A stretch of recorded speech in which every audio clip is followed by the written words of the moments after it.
Kechqurungi nima ovqat tayyorlasammikin deb boshingiz qotyaptimi? Shunaqa ham mazali, kattaga kichik yoqadigan, go'shtlari xil bo'lib pishadigan va vaqtingizni ham tejaydigan shunaqangi taom tayyorlaymiz. Moy go'shtning lahm joyini parek shaklda to'g'rab, qizib turgan olovda orqa oldini yaxshilab qizartirib olamiz. Bilasizlar, go'shtchi suv chiqadi, seli ketguncha qovuramiz qozonda. Go'shtni seli ketganda ustiga mayda to'g'ralgan piyozni solib, yana qovurishda davom etamiz. Yaxshilab qovurilayotganda chesnok va tomatni qo'shib, yana aralashtiramiz massamizni.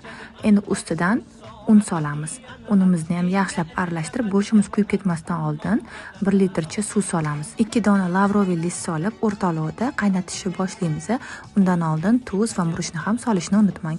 Endi yarim soatcha shunaqa qaynab turadi. Bu orada biz kartoshka frini tayyorlaymiz. Kartoshkalarni yaxshilab yuvib, parek shaklda to'g'rab, mana shunaqangi olovda yaxshilab qizartirib yog'da pishirib olamiz. Bu orada go'shtli podlivamiz ham pishib qoldi. Ustidan 2 osh qoshiqda smetana yoki qaymoqni sovarsangiz shunaqa ham mazali bo'ladi.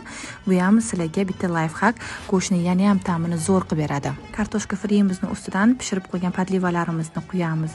Shunaqa ham mazali bo'ldi. Ustidan xohishga ko'ra zelen sepamiz. Albatta tayyorlab ko'ring. Like bosishni esa unutmanglar.